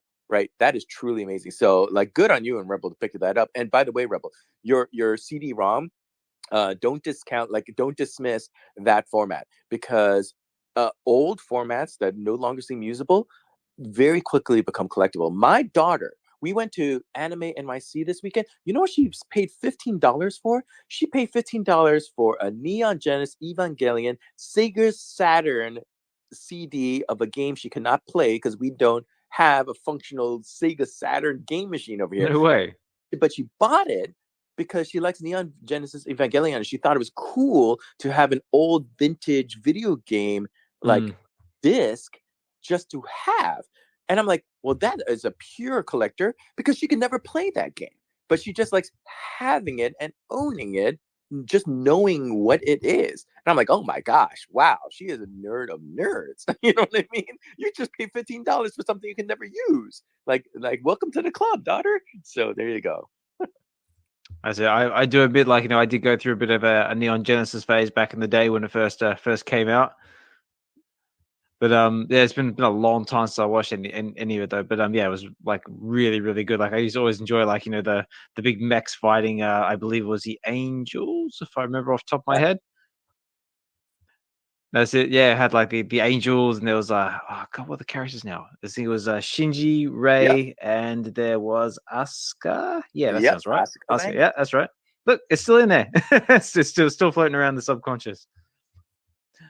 But yeah, they still like that. Believe me, it's crazy. I just went to a panel at that con yesterday where they had original directors from Studio Trigger.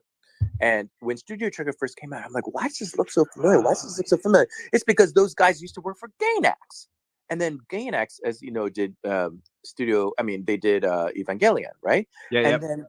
And then the main guy behind that, which is Hideaki Anno, he left to start his own studio. And now he does like live action stuff, like The Last Ultraman was him. The Godzilla, like Shin Godzilla, that was also him. But that director, originally directed Evangelion for Gainax. So he was part of Gainax. So all these guys used to be nerds in Japan called otaku, right? In the late 70s, early 80s. And they just loved anime. And so they were like, why don't they put out the stuff we want? Because like hardcore otaku want to see a certain thing and we don't see it out there. So they started their own studio called Gainax. And they started pumping out like epic shows and movies that I don't think can ever be reproduced of its like again, because back then it was all hand drawn and their imagination was so crazy wild. And I will always enjoy the fact that when I was growing up, I had Gainax, to enjoy anime from, like, that was my period, so I really liked it.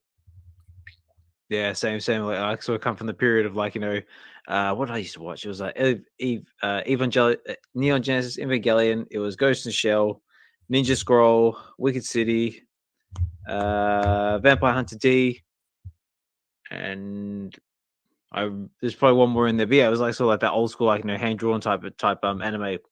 Oh yeah, my sister, who's 2 years older than me, just had a conversation. I was kind of like listening in on the text exchange because I'm on this text chat they're in, and then my son was thanking my sister because my sister just gave him a gigantic art book from Yoshitaka Amano.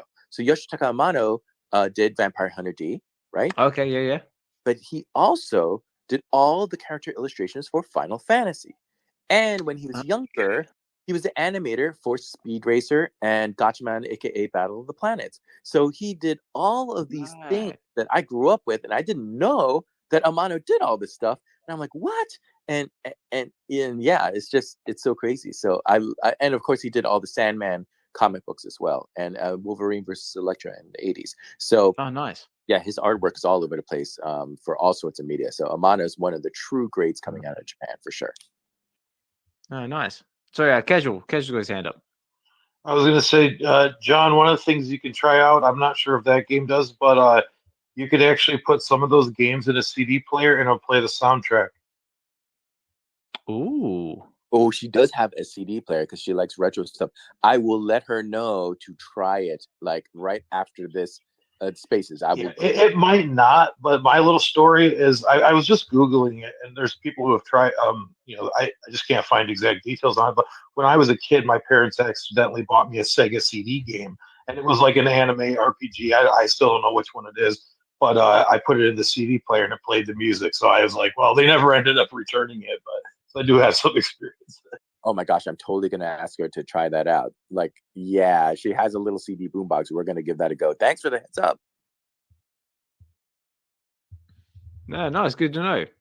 So, what about you, Dee? Did you go through an anime stage at all? No, not really. The only anime I experienced was one of my classmates. She used to always draw like Sailor Moon and stuff. Oh yeah. But yeah, not me personally. But the kid is getting into anime stuff right now. Okay, what kind of anime does your kid gravitate towards? Well, she does like Sailor Moon. She does Demon Slayer. What's the other things, babe? Well, like Bleach or something like that, maybe. That's not anime, is it? Oh, Bleach is definitely anime. Yeah. Yeah. No, she said FNAF, but FNAF is not anime. FNAF, I don't know that one. What was the other one? The complicated cat. No, Komi can't communicate. Oh, Komi can't communicate. Complicated cat. Well, that told you, didn't it? Cat. Yeah, she. That's the stuff she's into now. I'm learning about him, and apparently I get all the titles wrong. So.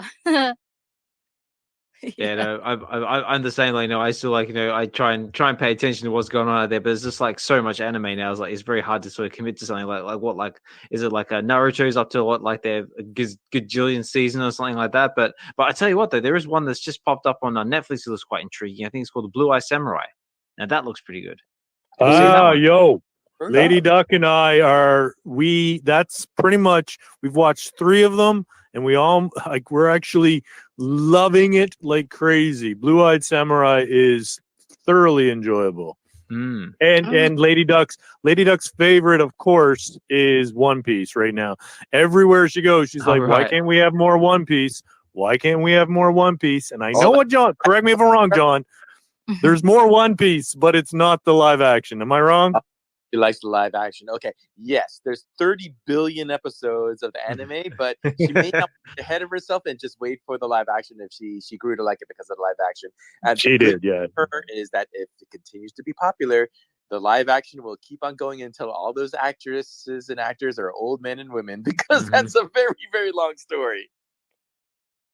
Yeah, and also I believe there was the Last Airbender is also coming up as well. Oh, Avatar. Yes. That's the one, yeah. And not the one we got on VeVe, Avatar. No. Nope. People do call that Avatar, however, that show, anime adjacent. That's what they call it, because it's not a production from Japan by Japanese creatives and animators. It was like inspired by anime. And then a lot of that looks like anime, but it's actually a Nickelodeon Western kind of convention. But it's very adjacent to, believe me. Yeah. Okay. Yeah, go on, Dee. Okay, I just remembered I kind of lied. The other anime stuff that I was kind of into was the books, what you call Inuyasha. Oh, Rumiko Takahashi, the author for Inuyasha. And did you ever like the earlier work that she did called Rama 1/2 or Lam Urusei Yatsura? Like, those are other series that same author did, and it's more humorous. But Inuyasha, oh my gosh, that very little humor and a lot of drama. A lot of drama. Yeah, and they also had the show. I never got a chance to watch the show.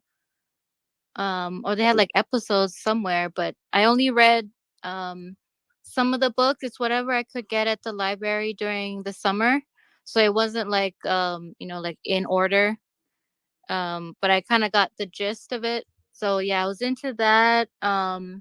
Usagi, Yojimbo. Yeah, Usagi Yojimbo, and like Yu-Gi-Oh cartoons.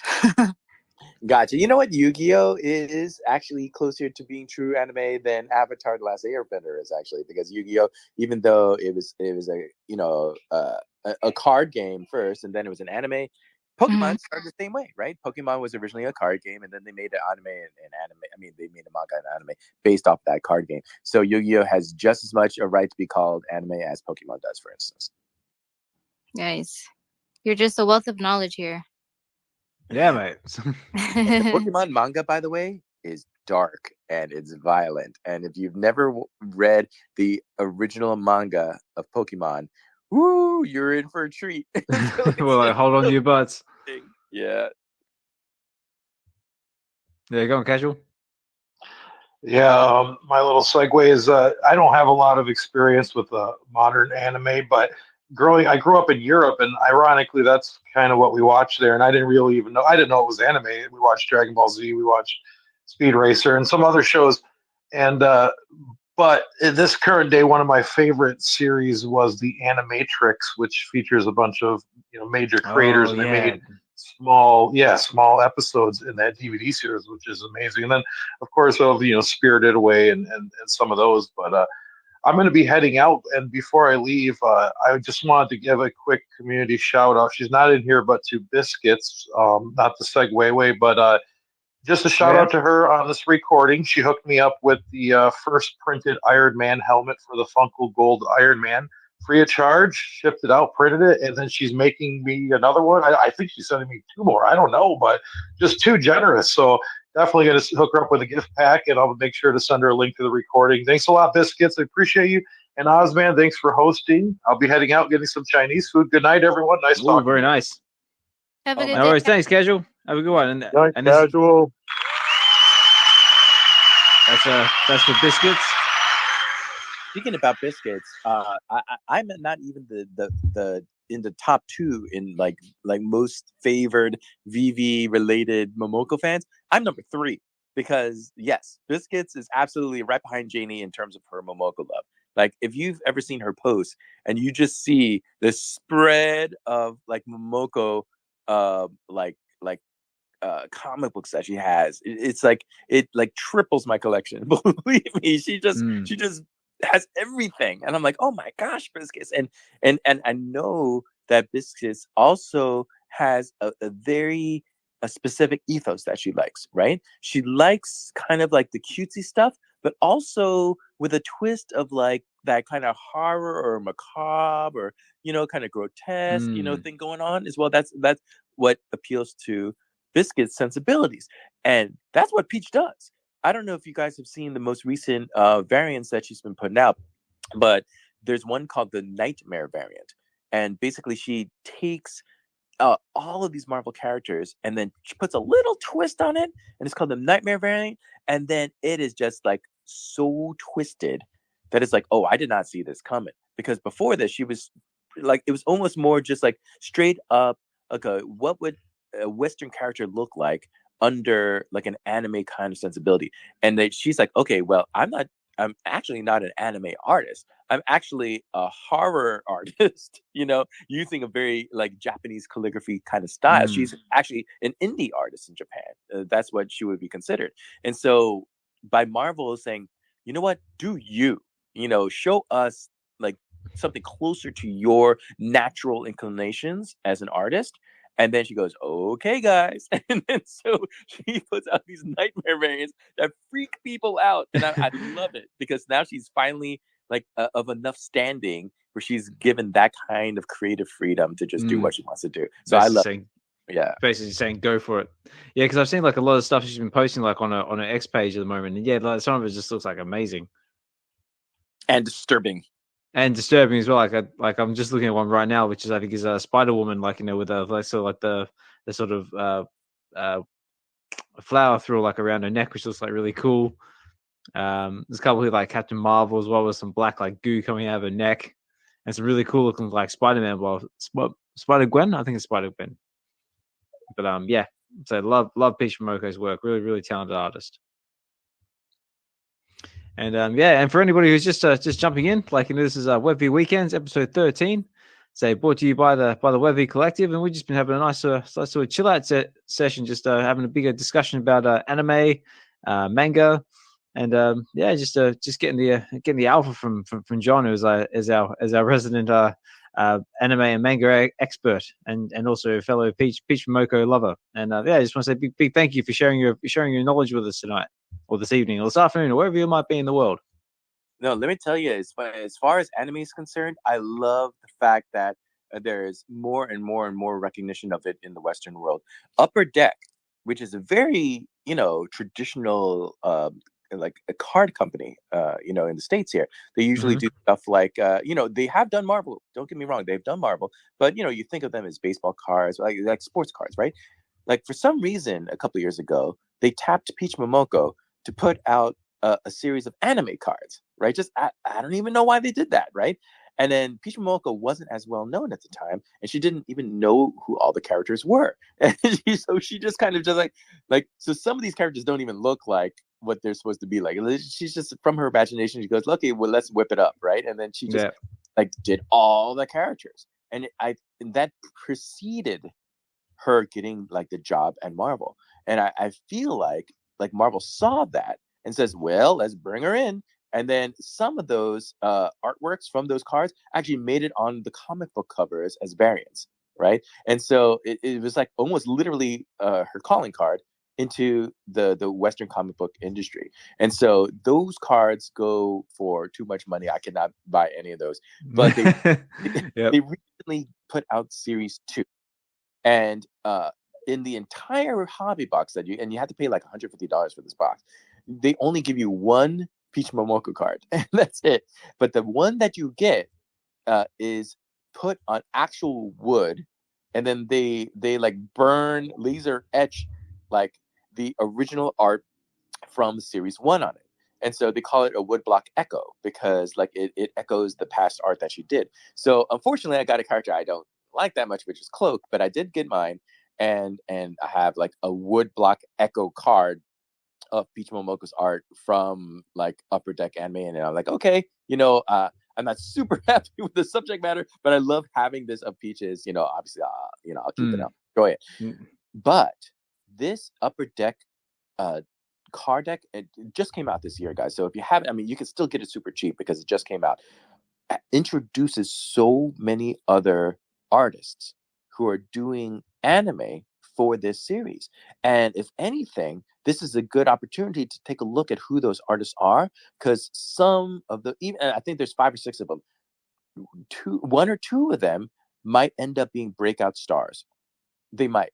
And I will give you a name right now, and who I think 2 names of who I think are going to be the next breakout stars, who kind of give you that anime or Eastern style of art, but will be doing it for DC and Marvel in the future. One, and I think a lot of people know this name, is Rose Besh. Rose Besh is a Korean American artist, and her art is just very hyper anime, right? She uses very thick, cell shaded type of like boundaries, like to her art, and just like hyper dynamic coloring, like it's almost like prismatic in nature, but it's all done with traditional media. So I don't even know how she does it, but like I met her in New York Comic Con. She did it right in front of my face. I still couldn't believe what she was doing. So she is truly talented. I think like Rose Besh is absolutely should be watched very closely in the future. She has done work for Marvel and DC already. And the day that they tap one of those 2, tap her to run a title, I cannot wait. But that day is not yet, right? So that's one to watch. The second one is In-hyuk Lee. In-hyuk Lee, he is a South Korean artist. And his style is very much the manhwa style, right? So if you look at the way that he kind of draws his characters, it's very much in that Korean manhwa style, right? Like Japanese call it manga, Koreans call it manhwa. So that manhwa looking art, but he's doing like freaking Batman and Spider-Man, and you know what I mean? Like some heavy characters already. And then he had to run on these cards as well. So I would absolutely take a look at the kind of cards that he and Rose in particular are putting out in Series 2. Those might be the breakout ones to collect in the future if their stars continue to rise, which I believe they will. All right, cool. Good to know. I'm on my way to his hand up. How are you, mate? Thanks for jumping up to speak. What's going on, Ours? Thanks for hosting, as always. D, thank you. Jahn, my guy. Holy crap. We need to talk about some anime, buddy. Holy crap. And Rebel Duck, Mrs. Duck, I hope you've been well. I hope the duck pond has been good. I miss you both. Good to see you, OMW. Pleasure's always mine. Pleasure's mine. Yo, Jahn, you went to Anime Con this weekend.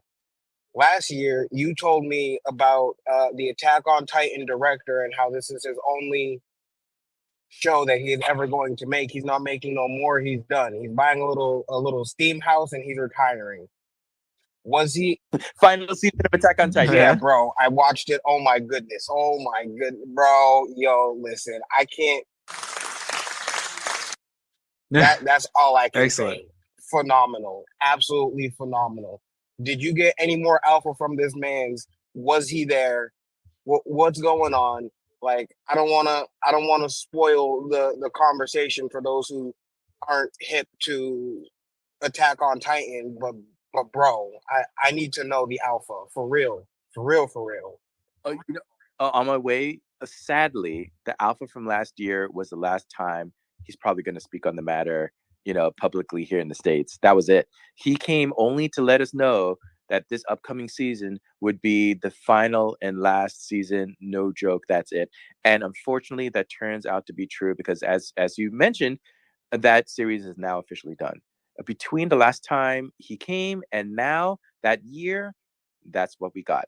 And as you said, it was magnificent. So kudos to, and this is something that we discussed in a previous space, that manga artists and anime artists, they tend to understand the beginning, middle, and end of their character arcs. They already know from day one where this is going. And that is not what, like, say, comic books that DC and Marvel did. Like, in other words, Stan Lee could not tell you, like, how Spider-Man ends. Because that wasn't the intent of the Western audience, the Western intent, right? But Japanese, they do. Like, they have their whole hero's journey already in place. They know. So it is truly special when you have been a fan for long enough of something as like majestic as Attack on Titan. You were there for the beginning, you were there for the middle, and we had to be okay with having been there for the end. And yeah, there you go, man. That's it. But you're asking me what I was there for this, and I do have alpha, which was it is the 10th anniversary of Kill la Kill, which is Studio Trigger's first TV series, and it's the 15th anniversary of Gurren Lagann, Tekken Top and Gurren Lagann, right? And here is the alpha. We in the Western world have never seen the theatrical releases of the two Gurren Lagann movies. They are, in celebration of the 15th year anniversary, going to release it in the States for the very first time in January 15th to the 17th for the first movie and January 20th to the 23rd for the second movie. But they are remastering it, and they so it's in 4K.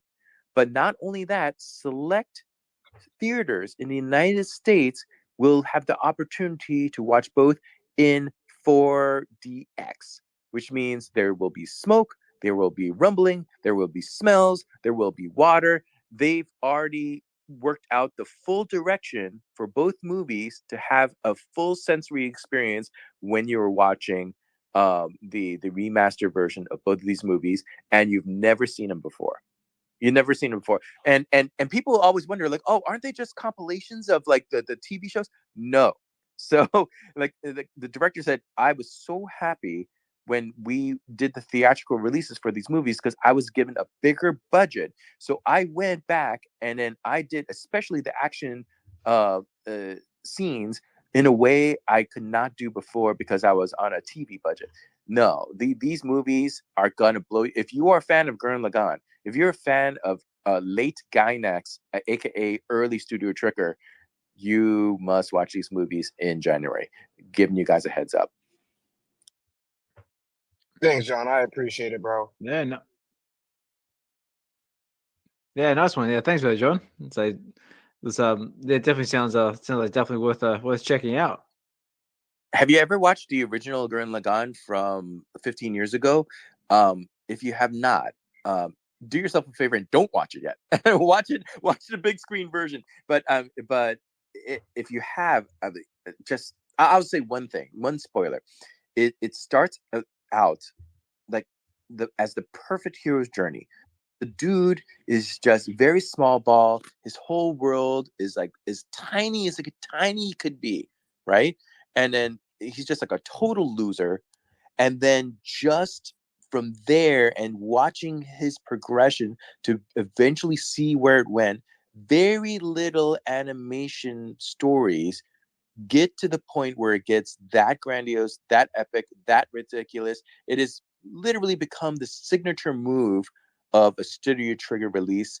And to their credit, they realized how badass they were after this, because they left Gainax after this and started their own studio. So like, it is really the farewell card and the calling card of the anime industry in that moment.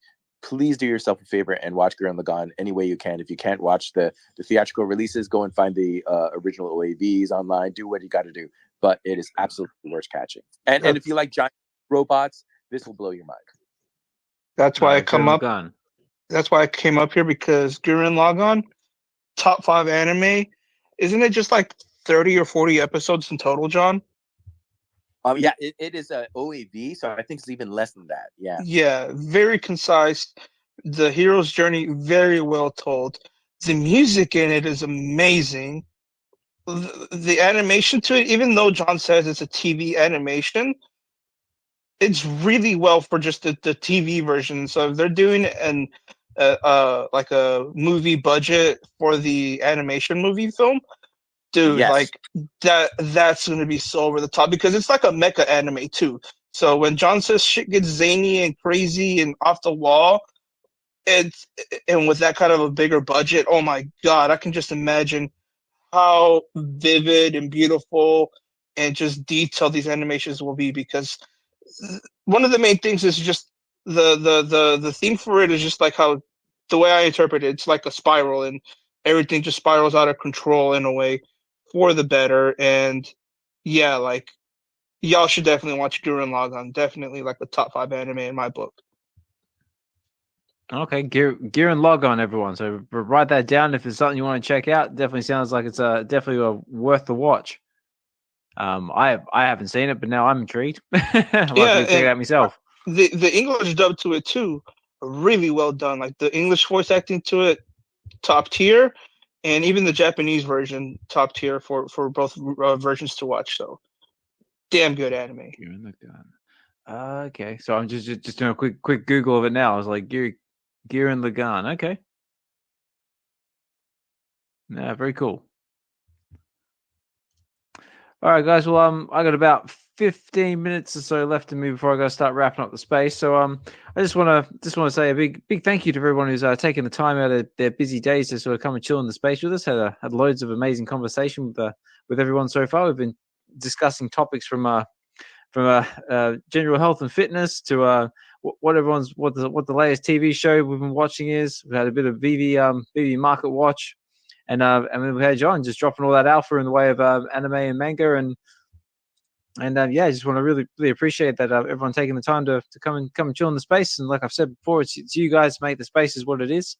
I just enjoy collecting and connecting with everybody, and just chilling with all these amazing people from all over the world. But yeah, I also want to open the stage up to anybody as well. Like I've said in previous episodes, or even through the stream this time around, it's a safe space. So if you guys want to come up and say hi, say contribute to the conversation, or just have just want to speak in a space for the first time, just want to see if you want to do it, say by all means come up and say hi. Well, I guess this is my first time up here, so I just wanted to say hi. John popped me up with Gurren Lagann, but yeah, I've been a long time listener here, man. Yeah, well, thank you, Rebel. Like I said, I appreciate you taking the time to come in and speak with us. I'm trying to be a bit more active in other people's spaces as well. But yeah, I'm going to try and endeavor to try and be a bit more active in your space as well. But like I said, usually the time differences always get me, because I'm out here in the UK at the moment. It's coming up on on 10:15 at night, so I gotta think about at least getting some degree of sleep soon. It's all good. I think that was Mahalo saying thing, right? Mahalo, that was you talking, Mahalo. Yep, first time here, but glad to say hi, man. Awesome, Mahalo. And yo, thank you for having me up, Osmond and WebV. I've always been a listener and appreciator and sharer when I can. I appreciate you all so much. Just keep rocking. I'm going to drop down.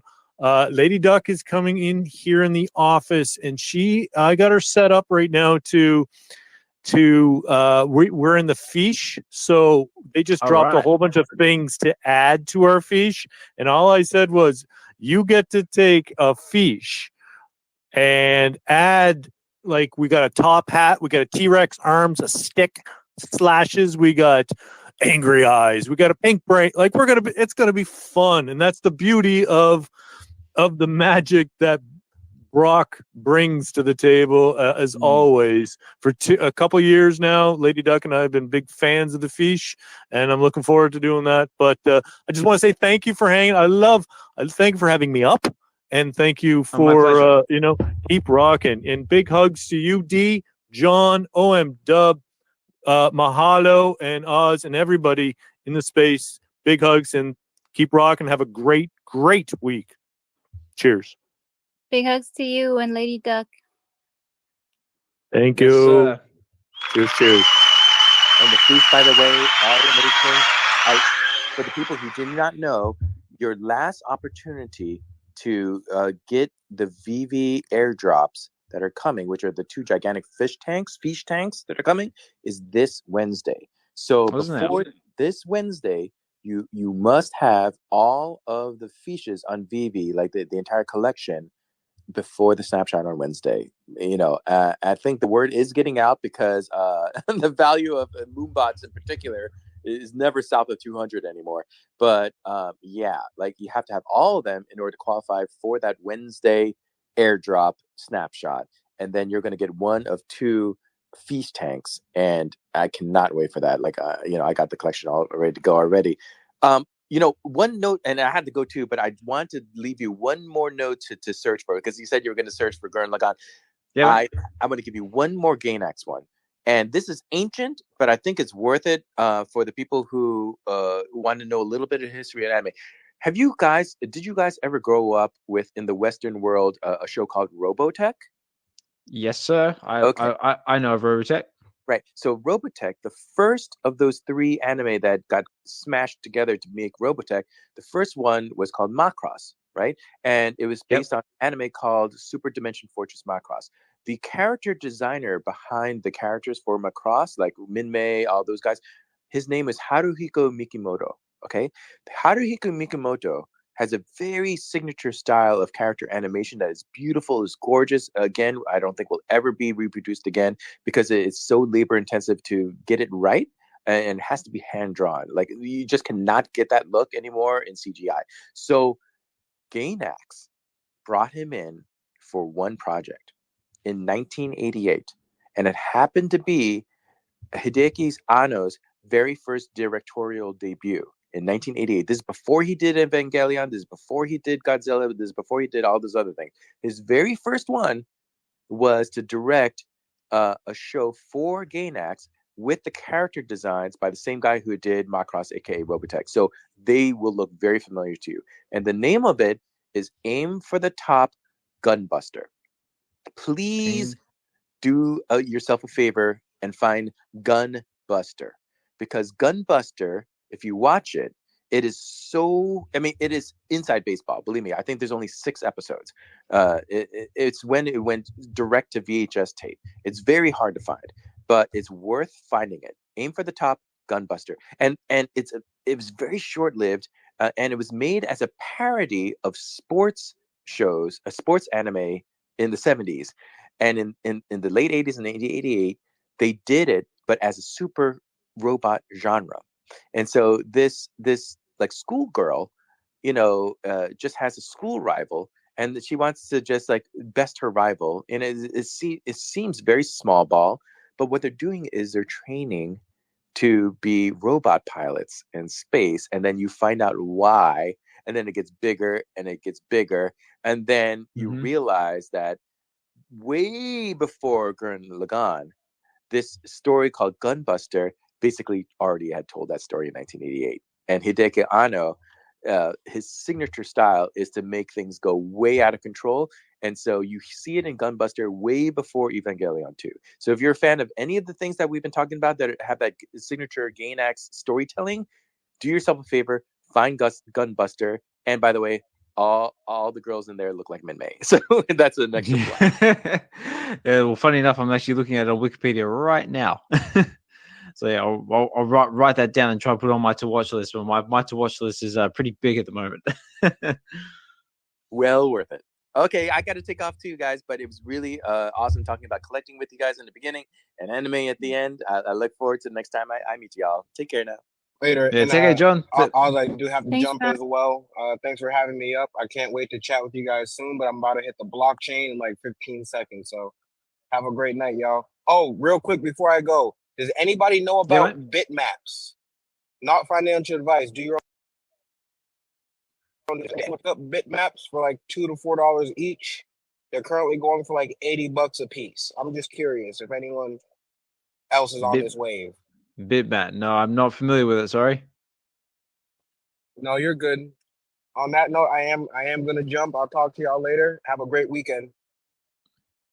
Yeah, thanks you too, mate. Yeah, thanks, Mahalo. Take care, buddy. Good to hear from you.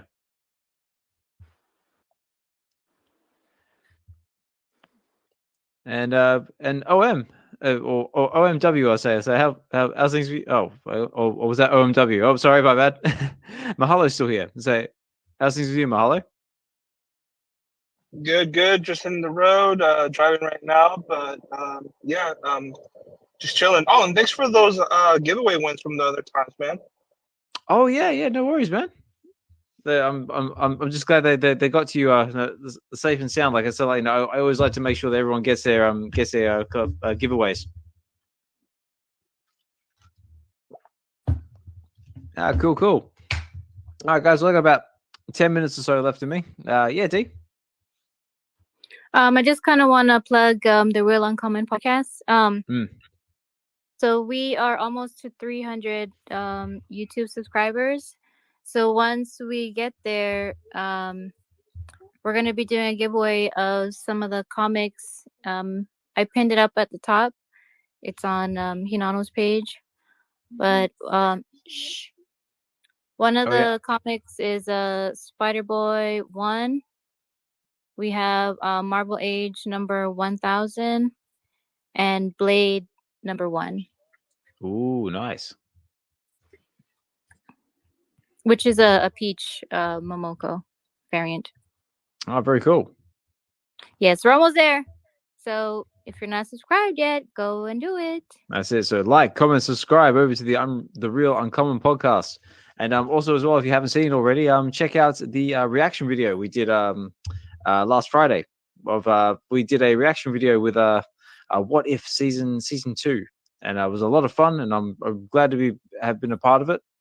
But yeah, check that out because it's definitely worth a watch.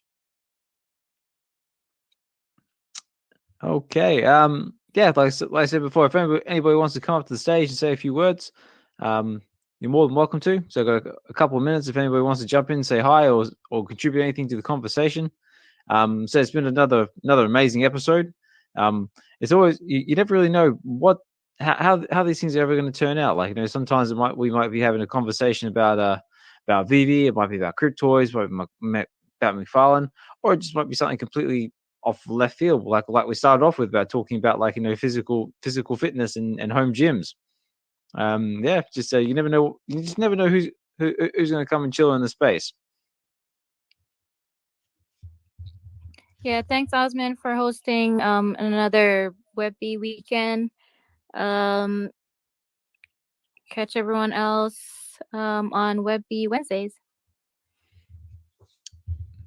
Absolutely. Well, I guess on that note, I might as well start closing things out. If nobody's got anything else they want to say or come up to, it's all good.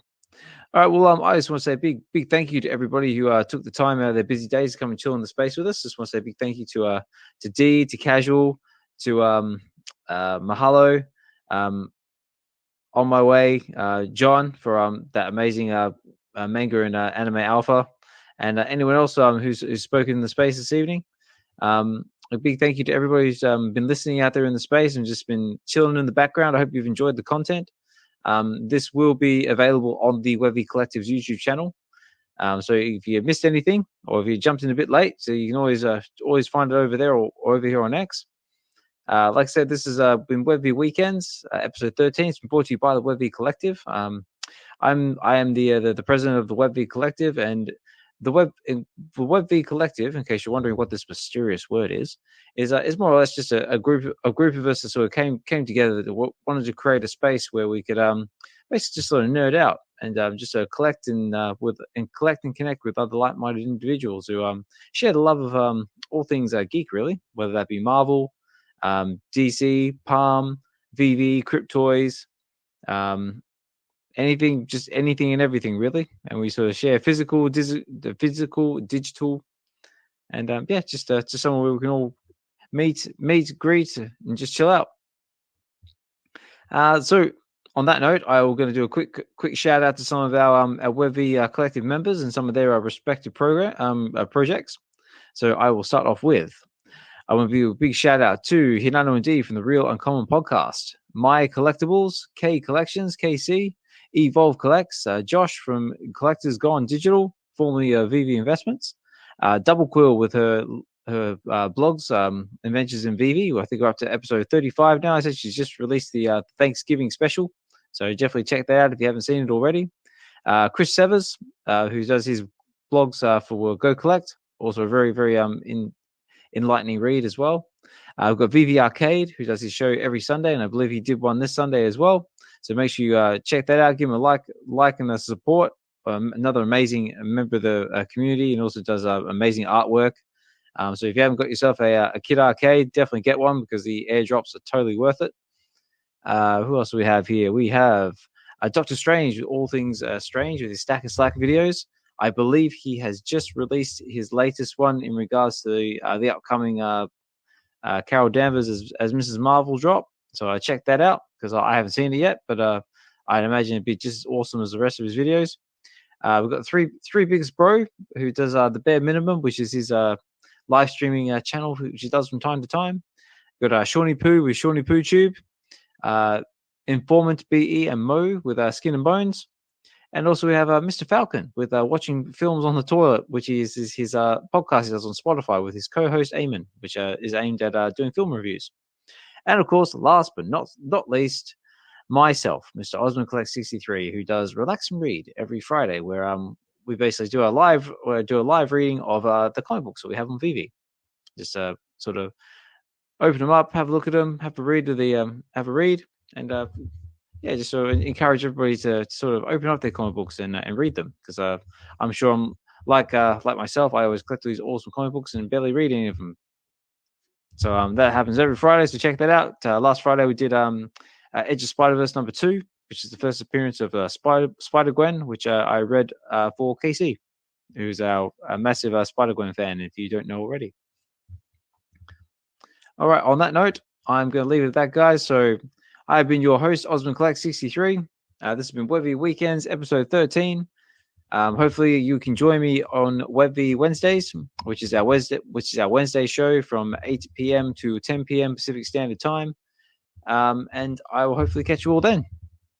So yeah. Oh, thank you.